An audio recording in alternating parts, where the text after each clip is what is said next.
Hello everyone, welcome on geography जुनून। Geography जुनून में आप सभी का स्वागत है। दोस्तों, हम क्लाइमेटोलॉजी पढ़ रहे थे और उसमें हम वायुमंडल को पढ़ चुके हैं। साथ में हमने वायुमंडल के तापमान पर चर्चा स्टार्ट की थी। उसमें हमने देखा कि वायुमंडल के जो तापमान है उसको कौन कौन से कारक प्रभावित करते हैं। साथ में हमने देखा कि जो तापमान है उसका क्षैतिज वितरण कैसे होता है और अलग अलग अक्षांशों पर किस तरह से तापमान का जो वितरण है वो हमें दिखाई देता है। तो हमने तापमान के क्षैतिज वितरण में स्थानिक और कालिक वितरण को देख लिया है। आज के इस वीडियो में हम देखेंगे कि तापमान का लंबवत वितरण कैसा होता है, जो वर्टिकल डिस्ट्रीब्यूशन ऑफ टेम्परेचर होता है वो कैसे होता है। वर्टिकल डिस्ट्रीब्यूशन ऑफ टेम्परेचर के साथ साथ हम आज एक बहुत अच्छे और बहुत इंपॉर्टेंट कॉन्सेप्ट को भी समझेंगे कि टेम्परेचर इन्वर्जन क्या होता है, तापीय प्रतिलोमन या तापीय व्युत्क्रमण क्या होता है, उसे भी हम इसी लेक्चर में कवर करेंगे। ठीक है, तो सबसे पहले हम स्टार्ट करते हैं कि वर्टिकल डिस्ट्रीब्यूशन ऑफ टेम्परेचर क्या होता है। देखिए, तापमान का जो लंबवत वितरण है,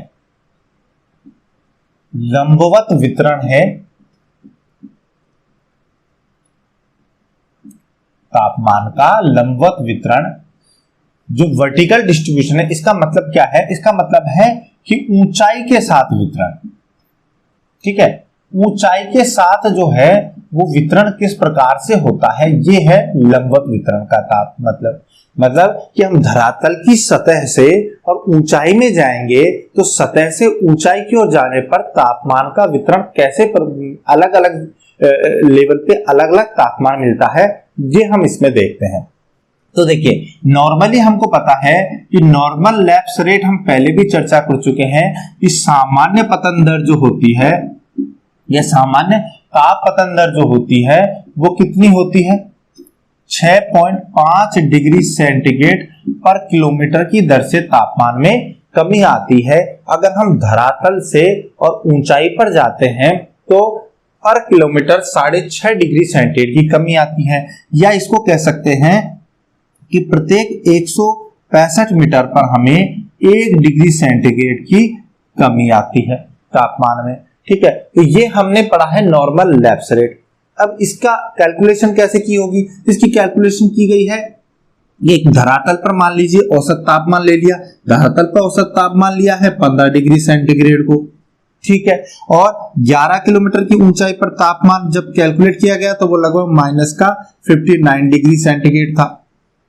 ठीक है, और इनका जो टोटल किया तो टोटल कितना हो गया, कितना डिफरेंस हो गया? धरातल पर तो मान लीजिए ये था और इसमें था, तो 15 प्लस 59 को करेंगे तो कितना होगा? 74 डिग्री सेंटीग्रेड। और ये कितनी ऊंचाई पर आया? 11 पर। तो इस आधार पर अनुमान तो जो लगाया गया वो लगाया गया कि ये आया लगभग 6.7 डिग्री सेंटीग्रेड। तो इस वजह से तापमान में जो कमी है उसको 6.5 डिग्री सेंटीग्रेड का एक बेसिक लेके चले हैं। ठीक है, ऐसे कैलकुलेट किया गया कि धरातल पर 15 डिग्री सेंटीग्रेड औसत तापमान, 11 किलोमीटर पर -59 डिग्री सेंटीग्रेड तापमान मिला। इसका टोटल अगर देखें तो 11 किलोमीटर में कितना डिफरेंस आया?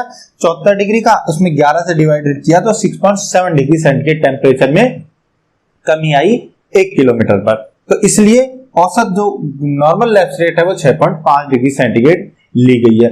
अब देखिए, तापमान में कमी क्यों आ रही है, इंपॉर्टेंट ये है। ऐसा क्यों हो रहा है कि ऊपर जाने पर तापमान में कमी आ रही है? तो सबसे पहले तो हमने जब हीट बजट पढ़ा था तो उसमें हमने देखा कि जो वायुमंडल है इसकी ऊष्मा का देखें तो प्रमुख स्रोत क्या है? हमारा जो वायुमंडल है वो सबसे ज्यादा ऊष्मा कहां से लेता है? सबसे ज्यादा ऊष्मा जो लेता है वो लेता है पार्थिव विकिरण से, टेरेस्ट्रियल रेडिएशन से सबसे ज्यादा ऊष्मा ग्रहण करता है वायुमंडल, करता है ना। देखिए, सूर्य जो है वो पृथ्वी की ऊष्मा का प्रमुख स्रोत है। ठीक है, वो पृथ्वी की ऊष्मा का प्रमुख स्रोत है, मगर सूर्य का तो मात्र 14%, ओनली 14% ऑफ सोलर रेडिएशन जो है वो वायुमंडल एब्जॉर्ब कर रहा था। ये हीट बजट में देखा था। मगर जो टेरेस्ट्रियल रेडिएशन होता है उसका 2/3 पार्ट वायुमंडल द्वारा एब्जॉर्ब होता है। और इसको कैसे किया था हमने कि टोटल सोलर रेडिएशन का 51% जो है वो पृथ्वी तक आ रहा था, और इस 51 में से भी 34% को कौन ले रहा था? वायुमंडल एब्जॉर्ब कर रहा था। तो इस तरह वायुमंडल की ऊष्मा का प्रमुख स्रोत क्या हुआ? पार्थिव विकिरण हुआ। यानी पार्थिव विकिरण हो कहां से रहा है? धरातल से हो रहा है। तो जो वायुमंडल है उसकी ऊष्मा का प्रमुख स्रोत जो है वो धरातल है। अब देखिए, अब जब धरातल से हम ऊंचाई में जाएंगे तो हम जैसे धरातल है ये, इस धरातल से हम ऊपर ऊंचाई में जाएंगे तो ऊंचाई में जाने के साथ साथ हम धरातल से दूरी बढ़ रही है। और दूरी कैसी? लंबवत, ऊंचाई के साथ दूरी बढ़ रही है। अब जब धरातल से दूरी बढ़ेगी तो बढ़ने की वजह से क्या होगा? तापमान जो है वो कम प्राप्त होगा। जो धरातल के पास होंगी, जो धरातल के पास वायुमंडल होगा उसको तो ऊष्मा ज्यादा मिलेगी क्योंकि वो ऊष्मा के स्रोत के पास है। अब भाई जैसे कोई आग जल रही है, ठीक है, और कहीं हमने अलाव जला रखा है, हम उसके पास जाके हाथ सेकेंगे तो हमें ऊष्मा ज्यादा लगेगी। अब उससे हम दूर जाएंगे तो ऊष्मा कम मिलेगी। तो जैसे जैसे हम दूर जाते जा रहे हैं ऊष्मा के स्रोत से, ऊष्मा की प्राप्ति कम हो रही है। और ठीक वैसे ही जो सरफेस है, इस सरफेस पे क्या हो रहा है? यहां पर तो ऊष्मा अधिक है, तो यहां से ऊपर जाने पर ऊष्मा की मात्रा कम होती जाती है, इसलिए ऊंचाई में जाने पर तापमान में गिरावट आती है। पहली बात। दूसरा हमने पढ़ा था कि ये जो निचला जो वायुमंडल होता है, जो निचला वायुमंडल होता है ये क्या होता है? ज्यादा सघन वायुमंडल होता है, डेंस होता है ये वायुमंडल। क्यों होता है? क्योंकि इसमें जल वाष्प की मात्रा अधिक पाई जाती है, इसमें एरोसोल की मात्रा अधिक पाई जाती है, धूल कण अधिक पाए जाते हैं, गैसियस पार्टिकल्स जो हैं, गैस के कण वो भी यहाँ अधिक पाए जाते हैं। क्योंकि हमने तो पढ़ा था जलवाष्प का 50% तो मात्र 2 किलोमीटर की ऊंचाई तक ही था, ठीक है। तो इस वजह से क्या है कि यहाँ पर वायुमंडल सघन होता है, डेंस वायुमंडल होता है। और सघन वायुमंडल होने के कारण जो पार्थिव विकिरण हो रहा है, टेरेस्ट्रियल रेडिएशन हो रहा है, उसको ये ज्यादा से ज्यादा अब्जॉर्ब करता है, अवशोषित करता है। तो निचला वायुमंडल जो है वो धरातल के संपर्क में रहता है, पहली बात। दूसरा, धरातल के संपर्क में रहने के साथ साथ ये जो है ये ऊष्मा का ज्यादा अवशोषण करता है निचला वायुमंडल, क्योंकि ये सघन है। इस वजह से ये ज्यादा गर्म होगा। इससे ऊपर जाएंगे हम तो इससे ऊपर जाने पर इसकी परतें क्या होंगी? विरल होती जाती है, वायुमंडल विरल होता जाता है। और जो विरल वायुमंडल होता है ये ऊष्मा का कम अवशोषण करता है। इससे और ऊपर जाएंगे तो ऊपर की परतें और विरल हो जाएंगी, यहाँ गैसियस पार्टिकल, डस्ट पार्टिकल ये और दूर दूर होंगे। तो धीरे धीरे ऊंचाई बढ़ने के साथ साथ क्या होगा? तापमान जो है वो कम होने लगेगा, ठीक है दोस्तों। तो इसलिए निचला जो वायुमंडल है वो अधिक गर्म रहता है, ठीक है। इसके अलावा अगर हम बात करें कि तापमान जो है वो निचले वायुमंडल में अधिक इसलिए भी होता है कि जो ऊपरी वायुमंडल है उसकी तो क्या है? मोटाई अधिक है, मोटाई अधिक है भाई, काफी ऊंचाई तक है, ठीक है। तो हमने आइडियली माना कि लगभग 800 किलोमीटर तक तो है ही है, वैसे तो इसको 16,000 से 32,000 किलोमीटर तक माना गया है वायुमंडल को। तो जो ऊपर की जो वायुमंडल है, तो ऊपर की जो वायु परतें हैं इनका निचली की वायु परत जो है, सबसे निचला जो धरातल के पास वाला जो वायुमंडल है, ये हमारा धरातल है, इसके पास वाले वायुमंडल पे क्या लग रहा है? वायु दाब लग रहा है, ठीक है। वायु दाब लग रहा है, ऊपर की परतों का भार। वायु दाब क्या होता है? वायु का जो कॉलम है उसका एक जो दाब लग रहा है वो वायु दाब है। ऊपर की परतों की क्या है? मोटाई अधिक है, और ये वायु जो ऊपर की परतें हैं वो नीचे क्या कर रही हैं?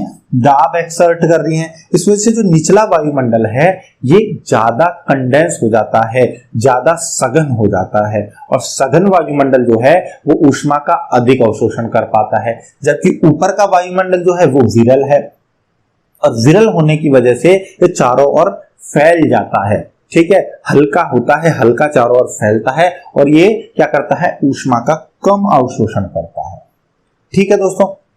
तो ये 3 मुख्य कारण आप मानिए जिनकी वजह से धरातल के पास तो हमें तापमान अधिक मिलेगा, और धरातल से जब ऊपर जाएंगे तो तापमान में कमी आएगी। पहला ये कारण कि जो निचला वायुमंडल है वो धरातल के संपर्क में रहेगा, और धरातल ऊष्मा का प्रमुख स्रोत है, ठीक है, इसके लिए वायुमंडल के लिए। दूसरा, यहाँ पर जो निचला वायुमंडल है यहाँ पर सघनता अधिक है, गैसेस पार्टिकल्स, एरोसोल्स और जलवाष्प अधिक है, तो वो ज्यादा ऊष्मा अवशोषित करेंगी।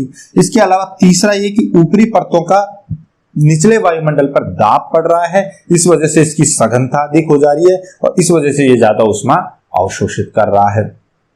अब अगर हम देखें तो टेम्परेचर इन्वर्जन की तो हमने ये बात कर ली कि इस तरह से टेम्परेचर का इन्वर्जन होता है, मगर हम पूरे ही वायुमंडल में इसकी बात करें कि पूरा जो हमने वायुमंडल की संरचना पढ़ी थी उसमें हमने देखा था कि वायुमंडल में जो अलग अलग परतें थी उनमें भी तापमान में अंतर आ रहा था, उनका भी टेम्परेचर जो है वो डिस्टर्ब अलग अलग आ रहा था। हमने देखा था कि ये जो हम धरातल है, मान लीजिए ये हमारा धरातल है, धरातल से जब हम ऊपर जा रहे थे तो हमने विषुवत रेखा पर क्षोभ मंडल की ऊपरी सीमा क्या मानी थी, 16 किलोमीटर।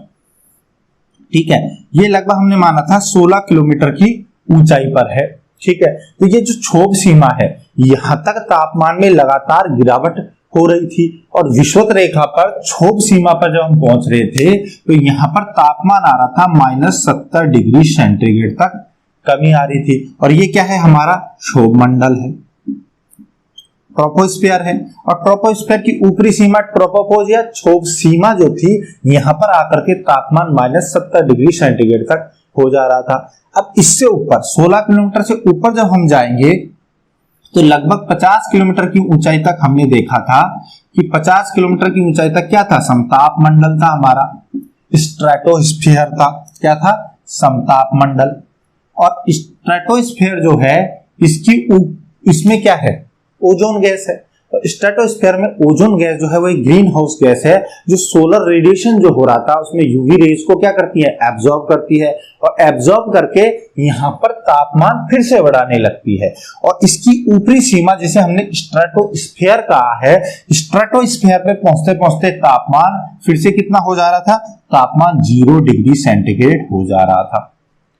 ठीक है दोस्तों, यानी क्षोभ मंडल जो है इसमें तापमान में गिरावट आ रही थी और समताप मंडल में तापमान फिर से बढ़ रहा था। तो यहाँ पे तो क्या हो रहा है, टेम्परेचर इंक्रीज हो रहा है, तो यहाँ पे टेम्परेचर क्या हो रहा है, डिक्रीज हो रहा है। बढ़ती हुई ऊंचाई के साथ, बढ़ती ऊंचाई के साथ क्षोभ मंडल में तापमान में गिरावट आ रही है जबकि समताप मंडल में तापमान बढ़ रहा है। इससे ऊपर जब हम चल रहे थे, यहाँ जब समताप सीमा जो स्ट्रेटोस्फीयर है इससे ऊपर जाने पर लगभग 80 किलोमीटर की ऊंचाई जो हम लेके चल रहे थे, यहाँ तक पहुंचते पहुंचते क्या हो गई थी, 50 किलोमीटर। ये क्या है, 80 किलोमीटर की ऊंचाई। और 80 किलोमीटर की ऊंचाई पर हमने ये क्या बोला था, मध्यमंडल, मेसोस्फीयर। ठीक है, मध्यमंडल या मेसोस्फीयर। और यहाँ पर वापस क्या हो रहा था, टेम्परेचर जो है वो डिक्रीज हो रहा था, तापमान में फिर से गिरावट आ रही थी और इसकी ऊपरी सीमा तक पहुंचते पहुंचते तापमान -80 डिग्री सेंटीग्रेड तक हो जा रहा था, जो कि वायुमंडल का निम्नतम तापमान होता है। ठीक है, तो -80 डिग्री सेंटीग्रेड तक तापमान हो जा रहा था। तो ये हो गई हमारी मध्य सीमा। ठीक है, मध्य सीमा जो मेसोपोज है यहाँ पर -80 डिग्री सेंटीग्रेड होगा। और इससे ऊपर जाने पर जो कि हमारा तापमंडल है जिसे हमने थर्मोस्फीयर बोला था, इसके अंदर आयन मंडल भी है, आयतन मंडल भी है और इससे ऊपर पूरा जो है वो बहिर्मंडल भी है। तो जो हमारा थर्मोस्फीयर है इसमें क्या हो रहा था, इसमें टेम्परेचर फिर से बढ़ रहा था, टेम्परेचर में फिर से वृद्धि हो रही थी। और यहां तक पहुंचते पहुंचते दोस्तों जो तापमान जो है वो माना जा रहा है कि लगभग 1800 डिग्री सेंटीग्रेड या उससे भी अधिक तक हो जाता है, मगर यहाँ पर तापमान को महसूस नहीं किया जा सकता क्योंकि यहाँ पर गैसेस पार्टिकल, डस्ट पार्टिकल जो है वो नहीं होते हैं। ठीक है, बहुत कम होते हैं, विरल होते हैं, डस्ट तो होती ही नहीं है। तो यहाँ 1800 डिग्री सेंटीग्रेड पे तापमान को महसूस नहीं किया जा रहा था। तो अगर हम देखें तो मात्र क्षोभ मंडल में हम बात करेंगे तब तो तापमान में कमी आ रही है बढ़ती ऊंचाई के साथ, समताप मंडल में फिर से वृद्धि हो रही है, मध्य मंडल में फिर से कमी आ रही है और ताप मंडल में फिर से वृद्धि हो रही है। तो इस तरह से अगर हम तापमान के लंबवत वितरण की बात करें तो मेन जो हमारे लिए तापमान का वितरण है, लंबवत वितरण, वो है हमारा क्षोभ मंडल का। क्योंकि क्षोभ मंडल जो है उसी में सारी मौसमी घटनाएं होती हैं, जो जितने भी हमारे चाहे बादल निर्माण हो, वर्षा हो, चक्रवात आना हो, ये सारी चीजें कहाँ हो रही हैं, सारी क्षोभ मंडल में हो रही है। तो हम क्षोभ मंडल के संदर्भ में ही ज्यादातर कहते हैं कि ऊंचाई बढ़ने के साथ तापमान में कमी आती है। और नॉर्मल लैब सेट हमने जो 6.5 डिग्री सेंटीग्रेड की काउंट की है वो यही है। ठीक है दोस्तों, तो इसी तरह से हमने इसको काउंट किया है। इसके बाद हम बात करते हैं कि इन्वर्जन ऑफ टेम्परेचर क्या होता है। तापमान का जो व्युत्क्रमण है उस कॉन्सेप्ट को हम पढ़ते हैं कि तापीय व्युत्क्रमण क्या है। देखिए, तापीय व्युत्क्रमण से हमारा यहां मतलब यह है कि नॉर्मली हमने देखा कि ऊंचाई बढ़ने के साथ साथ तापमान में कमी आती है, मगर कुछ स्पेसिफिक कुछ ऐसी जगह होती हैं, कुछ विशिष्ट स्थानों पर, कुछ विशिष्ट स्थान पर और विशिष्ट समय में कुछ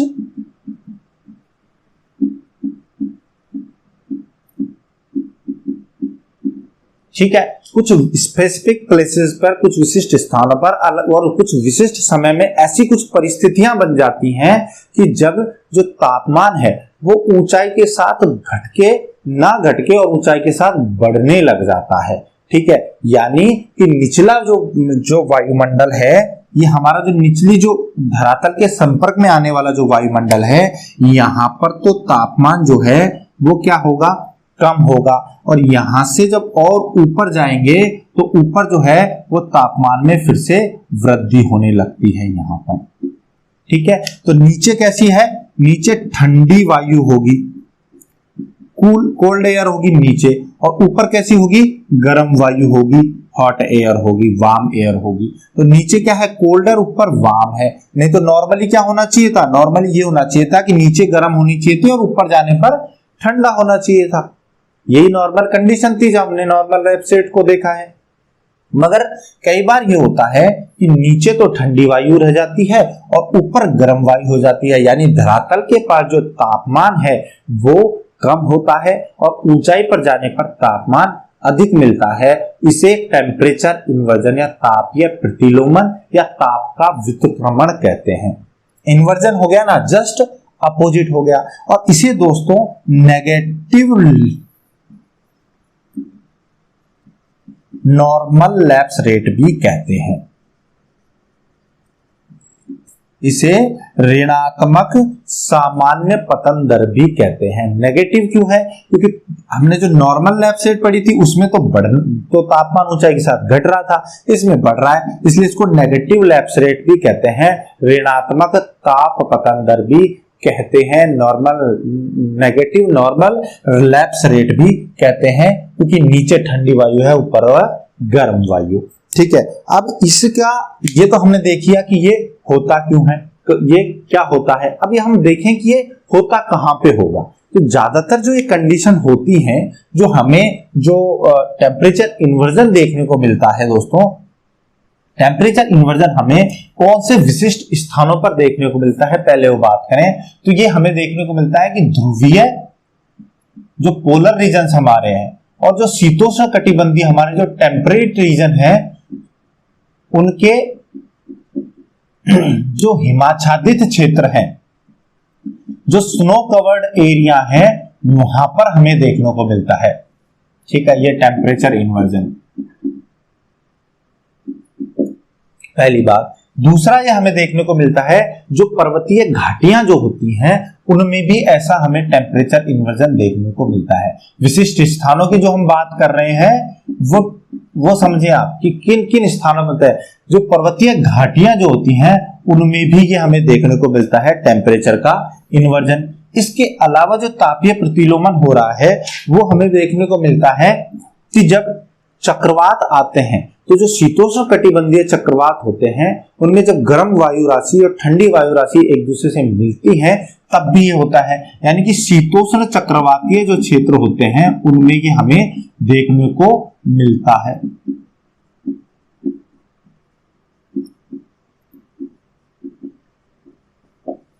समझ में आ रहा है आपको? ये देखिए, ये ऐसी स्थान होते हैं जिन पर हमें ज्यादातर टेम्परेचर इन्वर्जन देखने को मिलता है।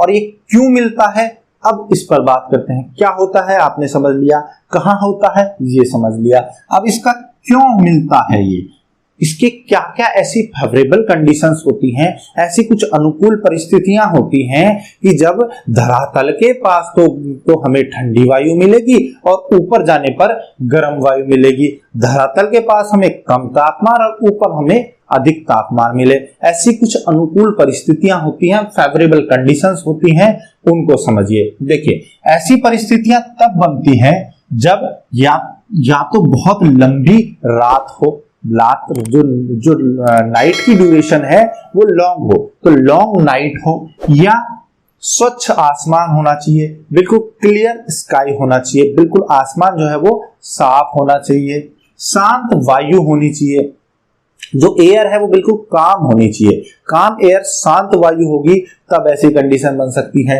शुष्क वायु हो, बिल्कुल ड्राई एयर हो, उसके अंदर आर्द्रता की मात्रा कम हो, जलवाष्प की मात्रा कम हो, ड्राई एयर हो, या फिर ऐसा हो कि जो घाटियां हैं वो तीव्र ढाल वाली होनी चाहिए। घाटियां जो हैं वो तीव्र ढाल वाली होनी चाहिए, मतलब उनकी घाटियों के जो आसपास जो पर्वतीय क्षेत्र हैं वो ऊंचे होने चाहिए और तीव्र ढाल वाले पर्वतीय क्षेत्र हों। दूसरा, ठंडी वायु राशि जो है, जो ठंडी जो वायु राशि है उसका आगमन हो जाए, किसी भी क्षेत्र में ठंडी वायु राशि का प्रवेश हो जाए, या फिर धरातल जो है वो स्नो कवर्ड हो, बर्फ से ढका होना चाहिए, हिमाच्छादित क्षेत्र होना चाहिए। ठीक है, अब इनको एक एक, ये तो सारी फेवरेबल कंडीशन है। अब एक एक कंडीशन के साथ क्यों हो रहा है आपने समझ लिया, फेवरेबल कंडीशंस ये है। अब एक एक कंडीशन कैसे उत्पन्न कर रही है तापीय प्रतिलोमन को, वो आप समझिए कि टेम्परेचर इन्वर्जन क्यों हो रहा है। सबसे पहले अगर हम बात करें कि लंबी रातें कैसे तापीय प्रतिलोमन उत्पन्न करेंगी, तो देखिए, जब नाइट की ड्यूरेशन ज्यादा लंबी होगी तो आप देखिए दिन के समय में क्या हो रहा है, सौरिक विकिरण आ रही है, सोलर रेडिएशन आ रहा है। सोलर रेडिएशन आने से जो धरातल है वो गर्म हो रहा है, और उसके गर्म होने की वजह से दिन के दोपहर के 12 बजे तक लगभग जो है वो अधिकतम सूर्य ताप आ रहा होता है। कितने बजे? 12 बजे। मगर पृथ्वी को थोड़ा सा गर्म होने में और टाइम लगता है, तो लगभग 2 बजे जो है उसके जो पृथ्वी जो है, धरातल जो है, उस पर तापमान जो है वो अधिकतम होता है। मैक्सिमम टेम्परेचर कब होता है? मैक्सिमम टेम्परेचर होता है 2 PM, दोपहर के 2 बजे। ठीक है, तो यानी कि आफ्टरनून जो है वो हो जाता है यहां तक आते आते। तो इसके बाद क्या होता है कि सोलर रेडिएशन तो आना कम हो जाता है और पार्थिव विकिरण जो है वो बढ़ जाता है, क्योंकि अब सोलर रेडिएशन कम आ रहा है, जितनी भी रेडिएशन थी उसकी मात्रा अब कम होने लगी है।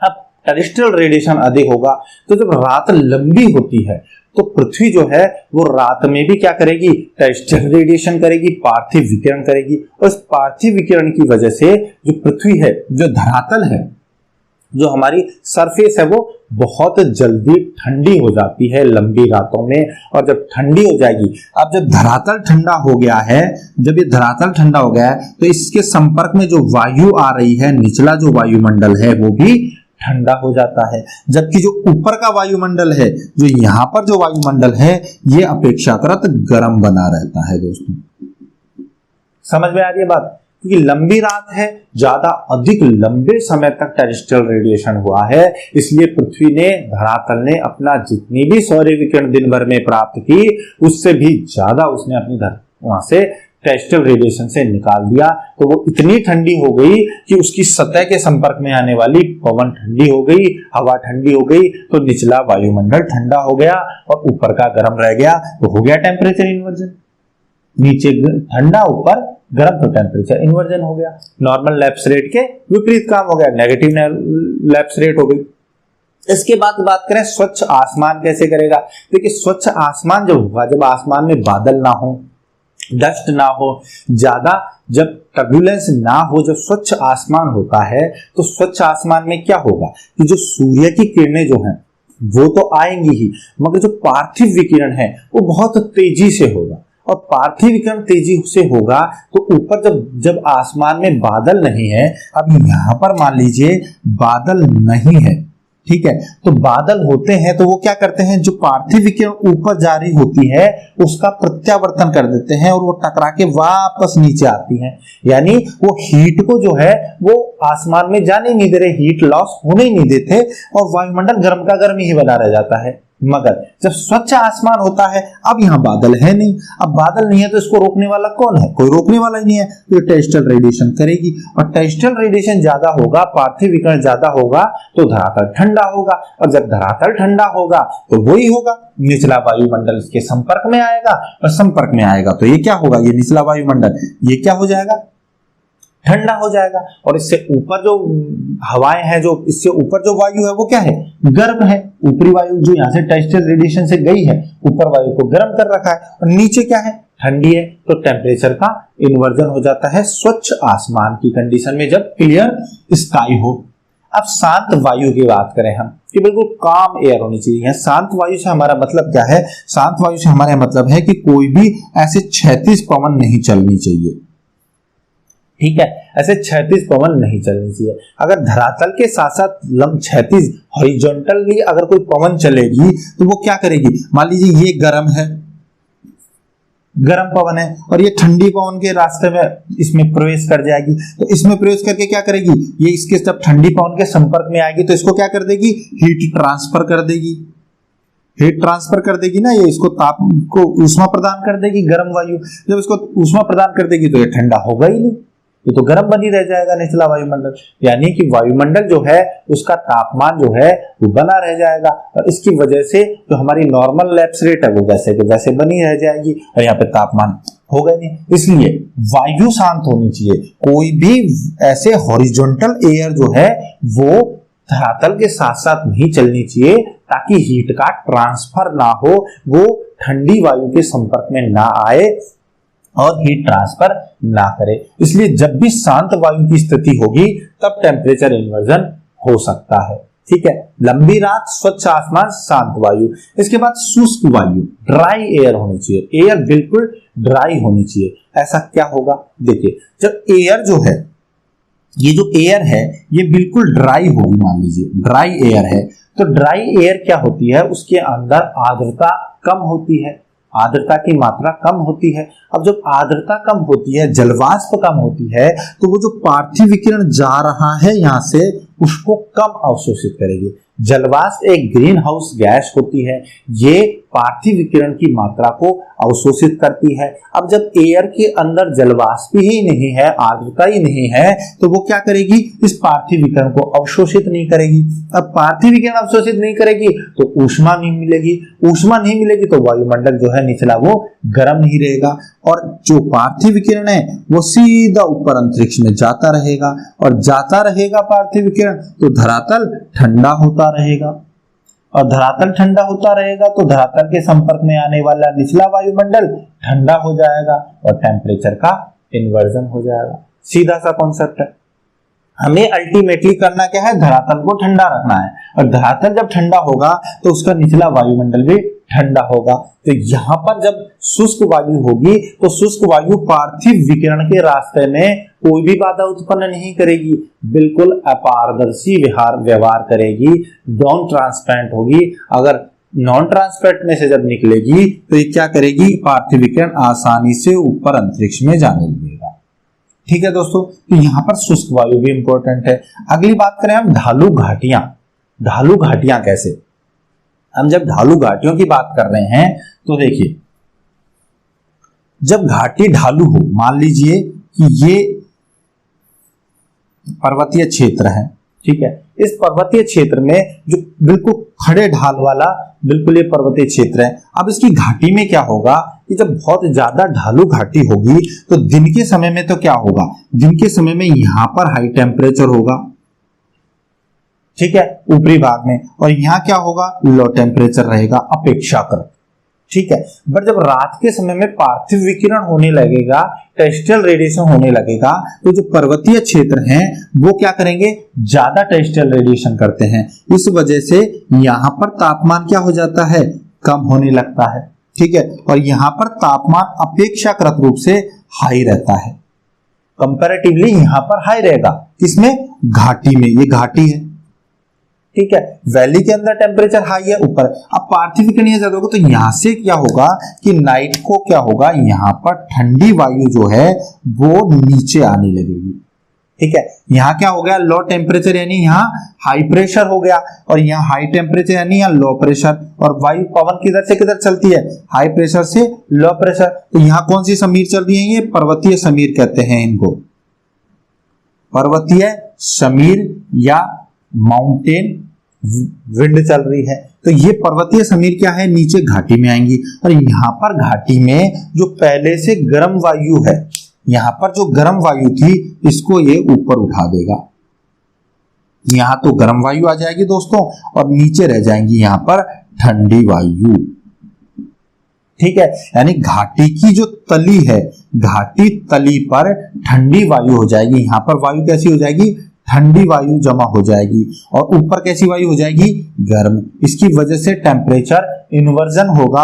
उस टेम्परेचर इन्वर्जन की वजह से घाटी की तली में तापमान जो है वो बहुत कम हो जाएगा। कई बार तो हिमांक से भी नीचे चला जाता है, 0 डिग्री से भी नीचे चला जाता है। और इस वजह से यहाँ पर ज्यादातर क्या होता है, घाटी की तली में मानव अधिवास नहीं होता है, लोग यहाँ ज्यादा रहते नहीं है। वो कहाँ रहते हैं, पर्वतीय ढालों पर रहना पसंद करते हैं, क्योंकि यहाँ तापमान उच्च बना रहता है, रहने के लिए अच्छी कंडीशन होती है। यहाँ पे आप बाग भी लगा सकते हो, कृषि भी होती है, पशुपालन भी होता है। जबकि नीचे अगर घाटी की तली में किसी ने कृषि, पशुपालन या फिर बागान लगा रखे हैं तो इनको पाले की वजह से बहुत ज्यादा नुकसान होता है। ठीक है, तो ढालू घाटियां। इसके बाद हम बात करें ठंडी वायु राशि का आगमन। मान लीजिए किसी भी गर्म जगह पर, मान लीजिए कहीं पर गर्म वायु राशि है, और उस गर्म वायु राशि के क्षेत्र में कोई ठंडी वायु राशि आ जाए, कोई एयर मास ठंडा आ जाए। ठीक है, यहां पर मान लीजिए हम देखें कि जो एयर मास है वो गर्म है,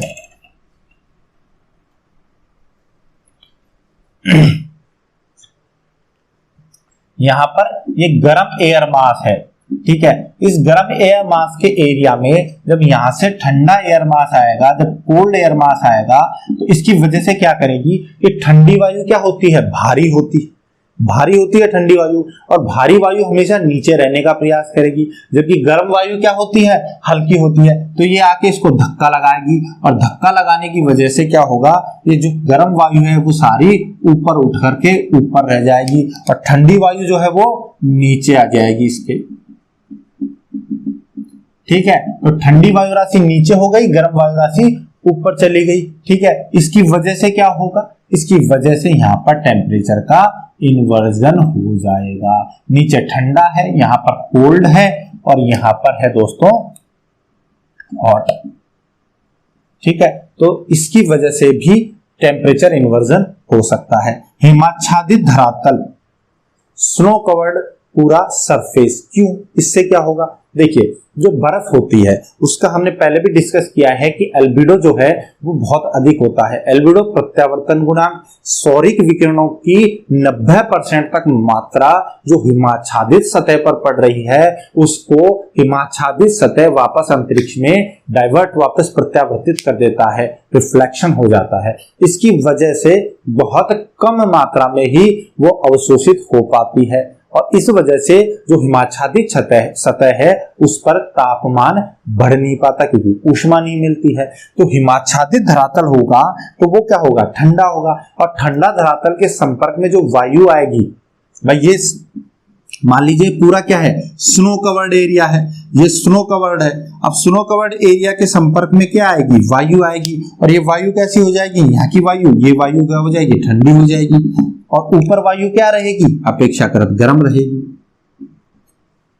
ठीक है, तो ये गर्म रहेगी ऊपर, और नीचे ठंडी हो जाएगी, क्योंकि स्नो कवर्ड एरिया है। और ऐसा कहाँ होगा ज्यादातर, ऐसा ज्यादातर शीतोष्णकटिबंधीय और ध्रुवीय क्षेत्रों में रात के समय में जब बहुत लंबी रातें होती हैं तो उनमें होता है हिमाच्छादित धरातल के साथ यहाँ पर क्या होता है, टेम्परेचर इन्वर्जन होता है। ठीक है, तो ये कुछ फेवरेबल कंडीशंस थी जो कैसे कैसे क्रिएट कर रही हैं तापमान का वितक्रमण, नॉर्मल लैप्स रेट से अपोजिट जाके नेगेटिव लैप्स रेट क्रिएट कर रही हैं, वो हमने देखा है इसमें। अब इसके बाद हम बात करते हैं कि तापीय जो प्रतिलोमन है इसके प्रकार कौन कौन से होते हैं, कौन कौन से टाइप हमें टेम्परेचर इन्वर्जन के देखने को मिलते हैं, उन पर हम थोड़ी चर्चा करते हैं। ठीक है, इसको तो देखिए मैं हटा देता हूं यहां से।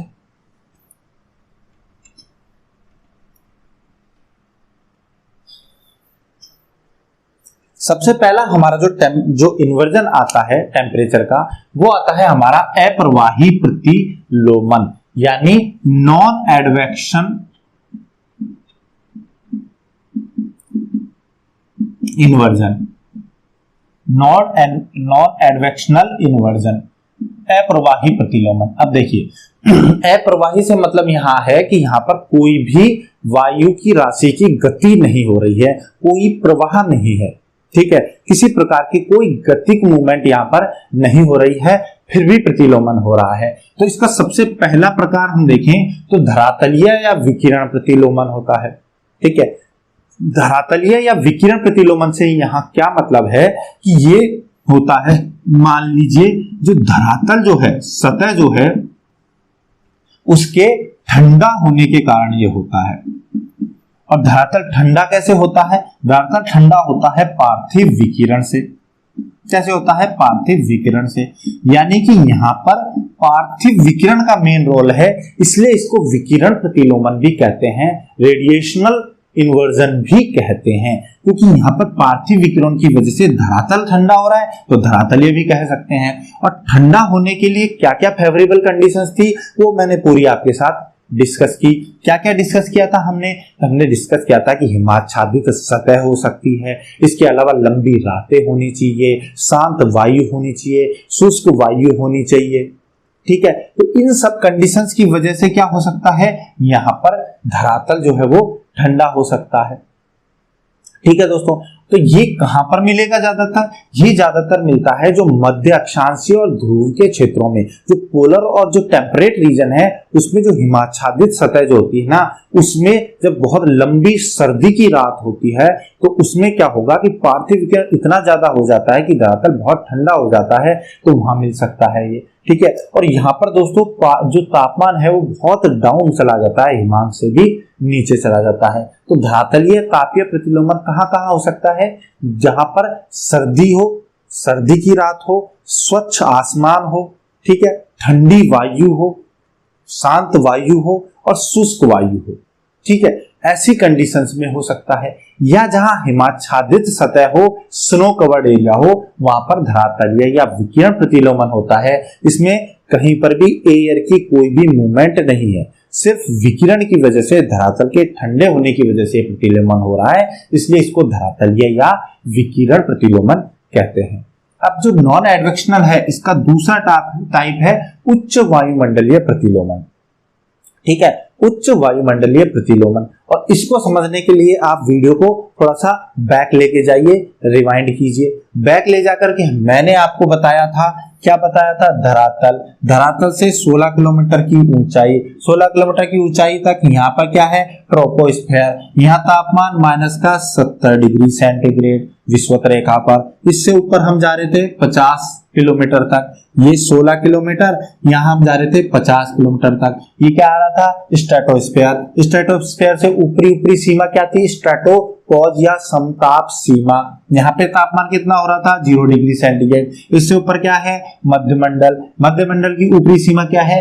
मध्य सीमा, मेसोपॉज। और यहाँ पर तापमान कितना हो रहा है? -80 डिग्री सेंटीग्रेड। इससे ऊपर क्या आ रहा था? हमारा तापमंडल। और तापमंडल की ऊपरी सीमा में लगभग तापमान कितना था? 1800 डिग्री सेंटीग्रेड, यानी तापमान फिर से बढ़ रहा था। तो हम जब उच्च वायुमंडलीय प्रतिलोमन की बात कर रहे हैं तो हम इस क्षेत्र की बात कर रहे हैं। हो रहा है टेम्परेचर इन्वर्जन, देखिए कैसे हो रहा है। यहां पर तापमान क्या है? कम है। क्षोभ मंडल में क्या है? तापमान कम है। यहां तापमान अपेक्षाकृत क्या हो गया? अधिक हो गया। हो गया टेम्परेचर इन्वर्जन। टेम्परेचर इन्वर्जन के लिए धरातल जो है हमारा, इसके पास तापमान होना चाहिए कम, तो यहाँ पर 16 किलोमीटर तक तापमान हुआ कम। इससे ऊपर जाकर के हम देखा तो समतापमंडल में तापमान फिर से बढ़ गया ओजोन गैस की वजह से, तो क्या हो गया? टेम्परेचर इन्वर्जन हो गया। इससे ऊपर फिर से चलो आप, यहाँ पर तापमान जो है वो फिर से क्या हो गया? कम हो गया। और सबसे अधिक कम तापमान कहाँ हुआ? मध्य सीमा पर, मेसोपॉज पर। यहां से ऊपर जाने पर तापमान वापस क्या हो गया? बढ़ गया है, तापमान अधिक है, हो गया टेम्परेचर इन्वर्जन, ठीक है। तो मध्य सीमा पर टेम्परेचर इन्वर्जन हो रहा है। कहाँ हो रहा है? मध्य सीमा पर टेम्परेचर का इन्वर्जन हो रहा है। और कहां पे हो रहा है? क्षोभ सीमा पर आकर के हो रहा है, ठीक है। तो स्ट्रेटोपोज पे और मेसोपोज पर जो तापीय दशाएं विपरीत हो जाती हैं उसे उच्च वायुमंडलीय प्रतिलोमन या हाई एटमॉस्फेरिक इन्वर्जन कहते हैं। ठीक है। इसके बाद हम बात करते हैं प्रवाही प्रतिलोमन की या एडवेक्शनल इन्वर्जन ऑफ टेम्परेचर की। अब यहां प्रवाह होगा यानी यहां पर एयर जो है उसकी मूवमेंट होती है। ठीक है। और एडवेक्शनल मूवमेंट कैसी होती है? क्षैतिज मूवमेंट होती है। तो यहां पर प्रवाही प्रतिलोमन होता है यानी यहां पर एडवेक्शनल इन्वर्जन कहते हैं इसको।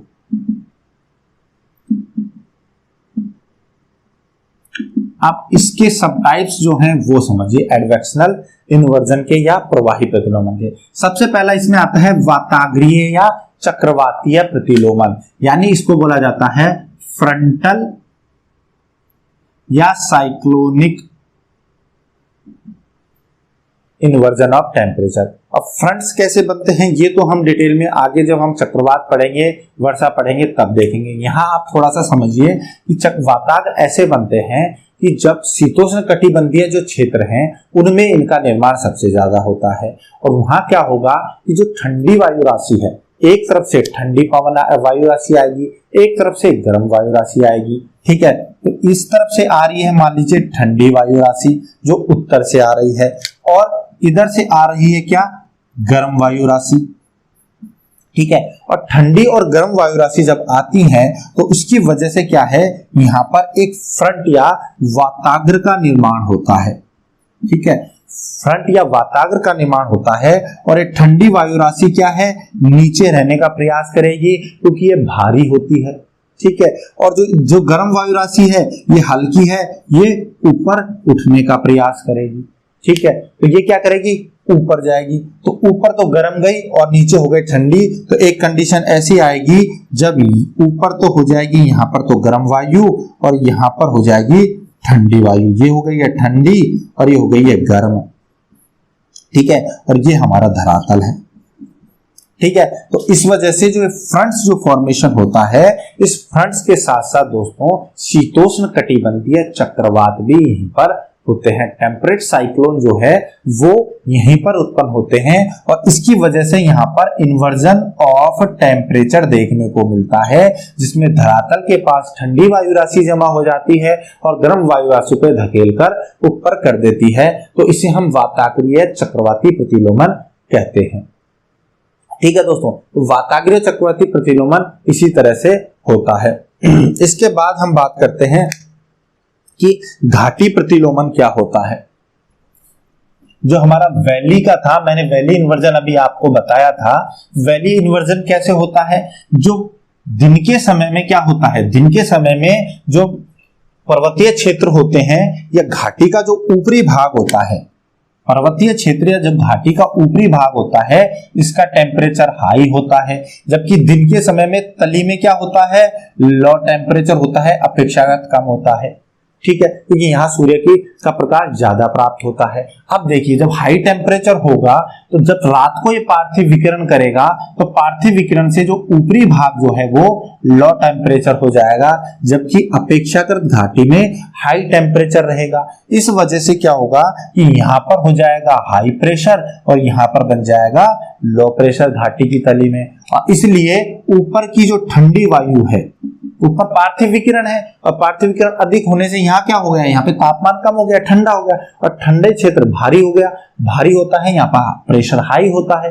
हाई होने की वजह से नीचे तली की और ठंडी वायु जो है वो चलने लगेगी और ठंडी वायु यहाँ आकर के क्या करेगी, यहाँ आकर के तली के पास जमा हो जाएगी और जबकि गर्म वायु ऊपर रह जाएगी। और इस वजह से धरातल के पास तापमान की कमी होने के कारण टेम्परेचर का इन्वर्जन हो जाता है और इसी वजह से यहाँ पर तापमान हिमांक से नीचे भी चला जाता है, पाला पड़ता है और यहाँ पर बागानों को, फसलों को, पशुपालन को, इनको बहुत नुकसान झेलना पड़ता है। इसे घाटी प्रतिलोमन कहते हैं क्योंकि ये घाटी में हो रहा है, तीव्र ढाल वाली घाटियों में। ठीक है दोस्तों।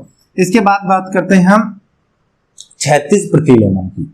ठीक है। क्षैतिज प्रतिलोमन कैसे होता है? क्षैतिज से मतलब आप समझिए, क्षैतिज का मतलब है कि हॉरिजॉन्टल, और हॉरिजॉन्टल क्या होगा?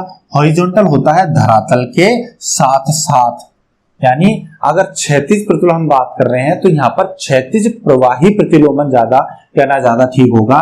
ये है हॉरिजॉन्टल एडवेक्शनल इन्वर्जन, क्षैतिज प्रवाही प्रतिलोमन। क्षैतिज प्रवाही प्रतिलोमन जो है वो कुछ कुछ हम मान सकते हैं, जैसे हमने वाताग्र पढ़ा था ऐसे ही होता है, मगर इसमें हमेशा वाताग्र बने ऐसा जरूरी नहीं होता है। इसमें क्या होगा देखिए, जब मान लीजिए ये महाद्वीप है और यहां पर महासागर है, ठीक है, महाद्वीप है और महासागर है। अगर हम महाद्वीप पर बात करें सर्दी के दिनों में, अब हम सर्दी की बात कर रहे हैं, जब हमारा विंटर सीजन है तो विंटर सीजन में महाद्वीप जो है उस पर कैसी वायु राशि होगी? सर्दी के दिनों में जब महाद्वीप है, मान लीजिए यहाँ पे सर्दी है, ठीक है, और सर्दी के दिन है तो यहाँ पर वायु राशि जो है वो कैसी होगी? ठंडी होगी। क्यों? क्योंकि सर्दी के दिनों में महाद्वीप ज्यादा ठंडे होंगे और अपेक्षाकृत महासागर कम ठंडे होंगे, यानी महासागर पे वायु राशि थोड़ी गर्म होगी। तो महाद्वीप से महासागरों की ओर मान लीजिए ठंडी वायु राशि गतिशील होती है, ठीक है। वायु राशि कौन सी से चल रही है? गतिशील कौन सी है? ठंडी वायु राशि है। तो ठंडी वायु राशि कहां चलेगी? गतिशील होकर किधर आएगी? महासागरों की ओर आएगी, और यहां आकर के ये क्या करेगी? यहाँ की जो गर्म वायु राशि है इसको क्या करेगी? ऊपर उठा देगी, ठीक है। और धरातल के पास कैसी हो जाएगी? ठंडी वायु हो जाएगी, और ऊपर कैसी हो जाएगी दोस्तों? गर्म वायु हो जाएगी। क्लियर है? महाद्वीप, और महाद्वीप में भी सर्दी की ऋतु, और सर्दी की ऋतु में महाद्वीप ज्यादा ठंडे होंगे, यानी ठंडी वायु राशि महाद्वीपों पर है, और यहां से ये जब ठंडी वायु राशि गतिशील हुई तो ये महासागरों की गर्म वायु राशि के क्षेत्र में प्रवेश कर गई, और गर्म वायु राशि के क्षेत्र में क्षैतिज गति हुई ना, क्षैतिज गति हुई धरातल के साथ साथ, और यहां पर एक गर्म वायु को ऊपर उठा देती है, ठीक है। तो यहाँ महाद्वीपों में क्या होगा? महासागरों के ऊपर क्या होगा? महासागरों के ऊपर हमारे यहाँ पर ताप जो है प्रतिलोमन होगा। टेम्परेचर इन्वर्जन यहाँ पे कहा होगा? टेम्परेचर इन्वर्जन सर्दी के दिनों में जब ठंडी वायु राशि गतिशील हो तो महासागरों पर होगा, ठीक है दोस्तों। इसी तरह से अगर हम बात करें कि महाद्वीप पे अगर मान लीजिए गर्मी के दिन है, गर्मी के दिन है, ठीक है। अब गर्मी के दिन होंगे तो महाद्वीप क्या होंगे? अधिक गर्म होंगे, महासागर कम गर्म होंगे, यानी गर्म वायु राशि कहाँ होगी? यहां होगी भैया। गर्म वायु राशि कहां पे होगी? अब गर्म वायु राशि बन जाएगी महाद्वीपों पर।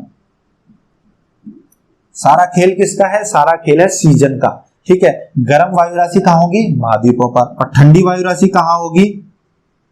महासागरों पर होगी। क्यों होगी? क्योंकि गर्मी के दिनों में मान लीजिए उत्तरी गोलार्ध में अगर गर्मी के दिन है तो टेम्परेचर अधिक कहाँ होता है? स्थल पर, कि स्थल भाग जल्दी गर्म होता है, जबकि जो जलीय भाग वो धीरे गर्म होता है। तो गर्म वायु राशि गर्मी के दिनों में महाद्वीपों पर, तो यहाँ पर ठंडी वायु राशि, अब यहाँ से ठंडी वायु राशि ये गतिशील हो गई। मान लीजिए कि ये ठंडी राशि है, ये गतिशील होती है, इसमें मूवमेंट होती है और ये क्षैतिज रूप से सरकने लगती है, तो सरक करके कहाँ आएगी? गर्म वायु राशि के क्षेत्रों में, यानी महाद्वीप पर आएगी, और महाद्वीप पर आकर के फिर क्या करेगी? ये वही गर्म वायु राशि को धकेल के ऊपर कर देगी, क्योंकि ठंडी वायु राशि जो कोल्ड एयर मास होता है वो भारी होता है, और भारी चीज हमेशा नीचे रहना चाहती है, ठीक है। तो ये क्या करेगी? अब जो होगा टेम्परेचर इन्वर्जन वो कहाँ होगा? महाद्वीपों पर होगा, यहां पर टेम्परेचर इन्वर्जन होगा, ठीक है। क्यों होगा? क्योंकि अब क्या होगा? जो ठंडी वायु राशि है वो है तो महासागरीय ठंडी वायु राशि, पर ये प्रवेश कर गई महाद्वीपीय क्षेत्र में। महाद्वीपीय क्षेत्र में जब आ गई कॉन्टिनेंटल रीजन में, तो यहाँ आने के बाद इसने स्थलीय भाग में आकर के गर्म वायु राशि को ऊपर उठा दिया, तो अब धरातल के पास ठंडी वायु राशि रह गई और धरातल से ऊपर गर्म रह गई। तो इस वजह से दोस्तों यहाँ पर अब महाद्वीपों पर टेम्परेचर इन्वर्जन होगा। दो कंडीशन आपने समझी, सर्दी के दिनों में महाद्वीपों पर ठंडी वायु राशि जो है वो महासागर की गर्म वायु राशि के क्षेत्र में प्रवेश करके, और सर्दी के दिनों में टेम्परेचर इन्वर्जन कहाँ होगा? महासागरों पर होगा। मगर जब गर्मी के दिन हो तो महाद्वीपों पे जो गर्म वायु राशि है वो जो गर्म वायु राशि है वो अपनी जगह पे है, और जो ठंडी वायु राशि है वो कहाँ है, महासागरों पर। और गतिशील कौन सी वायु राशि है, ठंडी। अभी हम ठंडी वायु राशि को गतिशील कर रहे हैं, और ठंडी वायु राशि कहाँ आएगी, ठंडी वायु राशि आएगी महाद्वीपों के क्षेत्र में। तो टेम्परेचर इन्वर्जन का हुआ महाद्वीपों पर। तो दो कंडीशन आपने क्लियर समझी। इसी तरह आगे दो कंडीशन जस्ट अपोजिट हो सकती है। अब हम ठंडी वायु राशि को नहीं करके अब हम गर्म वायु राशि को गतिशील कर रहे हैं। ठीक है, यहां पर कौन सी वायु राशि है, ठीक है, अब यहां पर हम मान लें कि गर्मी के दिन है, पहली कंडीशन गर्मी के दिन है, ठीक है, और हम वायु राशि यहां कौन सी होगी, गर्म वायु राशि होगी। महाद्वीपी तो अधिक गर्म होंगे तो गर्म वायु राशि होगी, और जो महासागर है यहां पर क्या होगी, ठंडी वायु राशि। दिन वही गर्मी के हैं, ठीक है, ऋतु हमारी जो चल रही है वो गर्मी चल रही है, समर सीजन चल रहा है, तो ठंडी वायु राशि यहाँ है। अब हमें गतिशील कौन सी करनी है, गर्म वायु राशि। अब ये गर्म वायु राशि कहाँ आ रही है, ठंडी वायु राशि के क्षेत्र में। दिन कौन से हैं, गर्मी के। अब ये यहाँ जब ठंडी वायु राशि के क्षेत्र में आएगी तो इससे क्या होगी, टकराएगी। तो टकराने की वजह से क्या होगा, ठंडी वायु राशि तो अपनी जगह ही रहेगी, और जो गर्म वायु राशि आ रही है इस तरफ से ये कहां चली जाएगी, ऊपर चली जाएगी। ठीक है, तो अब ऊपर तो हो गया गर्म और नीचे हो गया ठंडा, यानी गर्मी के दिनों में जब गर्म वायु राशि गतिशील होती है तो इन्वर्जन ऑफ टेम्परेचर कहां होता है, महासागरों पर। ठीक है, हम क्षैतिज प्रतिलोमन पढ़ रहे हैं, तो ये क्षैतिज प्रवाही प्रतिलोमन में गर्मी के दिनों में महाद्वीपीय गर्म वायु राशि जब गतिशील होकर महासागरीय ठंडी वायु राशि के क्षेत्र में प्रवेश करती है तो वो क्या करेगी, ऊपर उठ जाएगी, और ऊपर उठ करके ऊपरी भाग में गर्म और धरातल के पास ठंडी राशि होने की वजह से महासागरीय क्षेत्रों पर तापीय प्रतिलोमन होता है। क्लियर है। अब हम इसकी जस्ट अपोजिट बात करें कि अब बात चल रही है सर्दी की। ठीक है, सर्दी की ही बात चल रही है।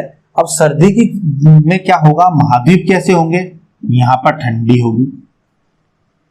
ठीक है, क्योंकि सब सर्दी होगी तो महाद्वीपों पर ठंडा भी बहुत जल्दी होता है और गर्म भी बहुत जल्दी होता है। तो महाद्वीप क्या होगा, यहाँ पर ठंडी वायु राशि होगी, और महासागरों पर क्या होगी, गर्म वायु राशि होगी। यहाँ पर कैसे वायु राशि होगी, अब गर्म वायु राशि। किसके दिनों में, सर्दी के दिनों में महासागर अपेक्षाकृत अधिक गर्म होंगे तो महासागरों पर गर्म वायु राशि होगी। अब हम गर्म वायु राशि को गतिशील कर रहे हैं, और वायु राशि किसकी है, महासागर की गर्म वायु राशि महाद्वीप की ठंडी वायु राशि से टकराने के लिए आ रही है, और आके और ये क्या करेगी, जो गर्म वायु राशि है ये ऊपर रह जाएगी और जो ठंडी वायु राशि है वो नीचे रह जाएगी। क्यों, क्योंकि ठंडी वायु राशि भारी है, नीचे रहेगी, गर्म वायु राशि आके टकरा के ऊपर चली जाएगी। तो टेम्परेचर इन्वर्जन कहां हुआ, अब टेम्परेचर इन्वर्जन हुआ महाद्वीपों पर। ठीक है, टेम्परेचर इन्वर्जन कहां हुआ, महाद्वीप पर हुआ। तो चार कंडीशन है, चारों कंडीशन आपने समझी कि महाद्वीप जो है उन पर अगर सर्दी के दिन है ठंडी वायु राशि है, ठीक है, और गतिशील ठंडी वायु राशि जो है वो महासागरों की गर्म वायु राशि के पास आके टेम्परेचर इन्वर्जन क्या कर रही है, महासागर में। और गर्मी के दिन है और ठंडी वायु राशि महासागरों पर है, और ठंडी वायु राशि गतिशील होकर कहां घुस रही है, महाद्वीपों के क्षेत्र में। यहां प्रवेश करने के बाद गर्म वायु राशि को ऊपर उठाएगी, और इसकी वजह से क्या होगा, महाद्वीपों पर टेम्परेचर इन्वर्जन होगा। क्लियर है। इसी तरह महाद्वीप पर अगर गर्मी की बात करें, गर्मी में यहाँ पर गर्म वायु राशि है, मगर जो महासागर है वहां पर ठंडी वायु राशि है, और ठंडी वायु राशि की जगह हम गतिशील किसको कर रहे हैं, गर्म वायु राशि को। तो गर्म वायु राशि महाद्वीपों से कहाँ आएगी, महासागर पर। महासागर पर आकर ऊपर उठेगी, और ऊपर उठ के टेम्परेचर इन्वर्जन कहाँ होगा, महासागर पर। इसी तरह सर्दी के दिन है, तो सर्दी के दिनों में महासागरों पर वायु राशि कैसी है, गर्म, महाद्वीपों पर कैसी है, ठंडी। तो गर्म वायु राशि को गतिशील करना है, गर्म वायु राशि महाद्वीपों के क्षेत्र में आएगी, और टेम्परेचर इन्वर्जन कहाँ होगा, महाद्वीपों पर होगा। आई नो कुछ कंफ्यूजिंग है, पर आप इसको ऐसे समझिए जैसे मैंने आपको समझाया है। ठीक है, ये थोड़ा कंफ्यूजिंग है कि कौन सी वायु राशि किधर जा रही है, बट आप इसको यहां से समझिए। तो इसे क्षैतिज प्रतिलोमन कहते हैं। इसके बाद अगला हमारा टाइप आता है यांत्रिक प्रतिलोमन, मैकेनिकल इन्वर्जन कहते हैं इसको। और मैकेनिकल का मतलब क्या है, कुछ गतिशीलता है, मैकेनिकल इन्वर्जन। ठीक है, तो इसमें कुछ मैकेनिक्स क्या लग रही है वो देखिए, मैकेनिकल इन्वर्जन क्या होता है। देखिए यहाँ पर दो तरीके का प्रतिलोमन हो सकता है। एक तो हो सकता है कि संवहन या विक्षोभ के कारण प्रतिलोमन उत्पन्न हो जाए, और दूसरा हो सकता है कि यहाँ पर जो नीचे की ओर गति हो रही है, अवतलन हो रहा है, उससे प्रतिलोमन हो जाए। ठीक है, तो पहली बात करें हम जो अवतलन प्रतिलोमन है। ठीक है, अवतलन प्रतिलोमन का कैसे होगा। देखिए जब कोई भी वायु जो ऊपर आसमान में है, ठीक है, ऊपरी वायुमंडल में जो वायु है वो जब नीचे आने लगती है, अवतलित होती है, सबसिडेंस होने लगता है उसका, तो जब नीचे सबसाइड कर रही है तो नीचे आते हुए वो जो वायु है उसका संपीड़न होता है। क्या होता है, संपीड़न होता है, और उस संपीड़न की वजह से, उसके डेंसिफिकेशन की वजह से क्या होगा कि वो गर्म हो जाती है, और गर्म होकर के वो अपने रास्ते में ही रुक जाती है। ठीक है, ऊपरी वायु नीचे आ रही है, ऊपरी वायुमंडल से वायु कहाँ आ रही है, नीचे आ रही है, और यहां पहले से क्या है, ठंडी वायु राशि है। ठीक है, तो ये जब नीचे आ रही है तो संपीड़ित होती है, संपीड़ित होने का मतलब सिकुड़ती है, और सिकुड़ने की वजह से यहाँ पर ये गर्म हो जाती है, और गर्म होके ऊपर ही ट्रैप हो जाती है, बिल्कुल ऊपर रास्ते में ही रुक जाती है, और नीचे ठंडी वायु बनी रहती है। ठीक है, इस वजह से क्या होता है, कभी कभी जब ये सबसिडेंस होता है, जब अवतलन होता है, तो इस वजह से टेम्परेचर का इन्वर्जन हो जाता है। टेम्परेचर इन्वर्जन हो गया, नीचे तो ठंडी थी, ठंडी बनी रही, पर ऊपर की ठंडी जब नीचे आ रही थी तो वो संपीड़न के कारण गर्म हो गई और ऊपर ही रुक गई, इस वजह से हो जाता है। इसके अलावा एक होता है विक्षोभ संवहनीय प्रतिलोमन भी होता है। विक्षोभ संवहनीय प्रतिलोमन कैसे होता है कि जो नीचे धरातल जो है, इस धरातल से जो वायु गर्म हुई, ये वायु राशि ऊपर उठ गई। ठीक है, ये ऊपर चली गई, क्यों, क्योंकि ये हल्की थी, और जो ऊपर की जो ठंडी वायु थी, जो ऊपर की ठंडी वायु थी वो नीचे आ गई भैया। ठीक है, तो गर्म तो ऊपर चली गई। संवहन यानी कन्वेक्शन वेव जो होती है वो कैसी होती है, कन्वेक्शनल वेव जो होती है, जैसे हमने जो आतरहंस का संवहन तरंग सिद्धांत पढ़ा था उसमें भी हमने ऐसे देखा था कि जो लावा की मूवमेंट है वो गर्म ऊपर जाता है और ठंडा नीचे आता है। सेम वैसे ही यहाँ से गर्म वायु जो है, गर्म है ये वायु, ये तो ऊपर उठती जाएगी और ये ऊपर जाके गर्म हो जाएगी, ऊपर जाके गर्म ट्रैप हो जाएगी, जबकि नीचे क्या सी वायु आ रही है, ठंडी वायु हो रही है, ये नीचे ठंडी आ रही है जो कि भारी है। ठीक है, और नीचे आकर के यहाँ पर ठंडी वायु इकट्ठी हो जाएगी, और नीचे की गर्म वायु सारी कहाँ चली गई है, ऊपर चली गई है, और ऊपर चली गई है अब गर्म वायु, नीचे रह गई है ठंडी वायु। तो इस वजह से दोस्तों यहाँ पर भी टेम्परेचर का इन्वर्जन होता है। ये कैसी वायु है, अब ये ठंडी है, और यहाँ ऊपर मतलब कंडीशन क्या हो गई है, अब कंडीशन हो गई है ये ठंडी वायु है और ये ऊपर गर्म वायु है। ठीक है, तो यहाँ पर तो ठंडी वायु राशि इकट्ठी हो गई, ऊपर गर्म वायु राशि इकट्ठी हो गई है। इस वजह से क्योंकि यहाँ पर एक बेल्ट की तरह पूरा कन्वेक्शन हो गया है, इस वजह से यहाँ पर क्या होता है, यहाँ गर्म वायु ऊपर जा रही है और ठंडी वायु नीचे आ रही है। तो इस वजह से विक्षोभ यानी कि टर्बुलेंस या फिर कन्वेक्शनल डिस्टर्ब, जो कन्वेक्शनल इन्वर्जन है वो हमें देखने को मिलता है। ठीक है दोस्तों, तो यहाँ पर हमने ये सारे तापीय प्रतिलोमन देखा। एक तापीय प्रतिलोमन की कंडीशन और बनती है, वो कहाँ बनती है, जब गर्म जलधारा जो है वो ठंडी जलधारा से मिलती है।